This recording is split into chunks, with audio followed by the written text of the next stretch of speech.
ಬಿಜೆಪಿಯ 18 ಶಾಸಕರನ್ನ ಅಮಾನತು ಮಾಡಿದಂತಹ ವಿಚಾರಕ್ಕೆ ಸಂಬಂಧಪಟ್ಟಂತೆ ಈಗಷ್ಟೇ ಡಿಕೆ ಶಿವಕುಮಾರ್ ಅವರು ಕೂಡ ಸೂಚನೆಯನ್ನ ಕೊಟ್ಟಿದ್ರು.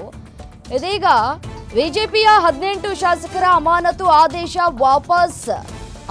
ಆದೇಶ ವಾಪಸ್ ಪಡೆಯೋಕೆ ಸ್ಪೀಕರ್ ನಿರ್ಧಾರವನ್ನ ಕೈಗೊಂಡಂತೆ ಕಾಣಿಸ್ತಾ ಇದೆ. ವಿಧಾನಸೌಧದಲ್ಲಿ ಸ್ಪೀಕರ್ ಯುಟಿ ಖಾದರ್ ಹೇಳಿಕೆಯನ್ನ ಕೊಟ್ಟಿದ್ದಾರೆ. ಅಮಾನತು ಹಿಂಪಡೆಯುವ ಬಗ್ಗೆ ನಿರ್ಧಾರವನ್ನ ಮಾಡಿದ್ದೇವೆ ಅಂತ ಹೇಳ್ತಾ ಇದ್ದಾರೆ. ಸಕಾರಾತ್ಮಕ ನಿರ್ಧಾರವನ್ನ ತೆಗೆದುಕೊಳ್ತೇವೆ ಅಂತ ಹೇಳಲಾಗ್ತಾ ಇದೆ. ಪೀಠಕ್ಕೆ ಅಗೌರವ ಕೊಟ್ರೆ ಯಾರಾದರೂ ಕ್ರಮ ತೆಗೆದುಕೊಳ್ತೇವೆ. 6 ತಿಂಗಳ ಪೈಕಿ 2 ತಿಂಗಳಾಗಿದೆ, ಇನ್ನೂ ಕೂಡ 4 ತಿಂಗಳು ಬಾಕಿ ಇತ್ತು. ಹೆಚ್ಚು ಕಡಿಮೆ ಆಗಲಿದೆ. ಶಾಸಕರ ಮಿತ್ರರು ಕೂಡ ನಮ್ಮವರೇ. ಘಟನೆ ಕುರಿತಂತೆ ಚರ್ಚೆ ಮಾಡಿ ತೀರ್ಮಾನವನ್ನ ಕೂಡ ಕೈಗೊಳ್ಳಲಾಗಿದೆ ಅಂತ ಸ್ಪೀಕರ್ ಹೇಳ್ತಾ ಇದ್ದಾರೆ.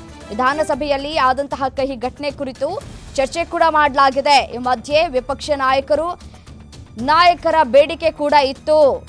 ಅಮಾನತು ಆದೇಶ ವಾಪಸ್ ಪಡೆಯೋದಕ್ಕೆ ನಿರ್ಧಾರವೆಂದ ಸ್ಪೀಕರ್. ಗ್ಯಾರಂಟಿ ನ್ಯೂಸ್ಗೆ ಸ್ಪೀಕರ್ ಯುಟಿ ಖಾದರ್ ಹೇಳಿಕೆಯನ್ನ ಕೊಟ್ಟಿದ್ದಾರೆ.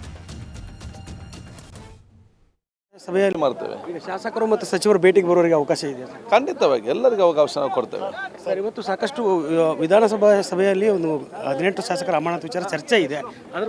ಸಕಾರಾತ್ಮಕ ಆಲೋಚನೆ ಮಾಡಿ ಉತ್ತಮವಾದ ತೀರ್ಮಾನ ತಗೊಳ್ತೇವೆ ಮಾಡ್ತೇವೆ. ಈಗ ಶಾಸಕರು ಮತ್ತು ಸಚಿವರು ಭೇಟಿಗೆ ಬರೋರಿಗೆ ಅವಕಾಶ ಇದೆ. ಖಂಡಿತವಾಗಿ ಎಲ್ಲರಿಗೂ ಅವಕಾಶ ಕೊಡ್ತೇವೆ ಸರ್. ಇವತ್ತು ಸಾಕಷ್ಟು ವಿಧಾನಸಭಾ ಸಭೆಯಲ್ಲಿ ಒಂದು 18 ಶಾಸಕರ ಅಮಾನತು ವಿಚಾರ ಚರ್ಚೆ ಇದೆ.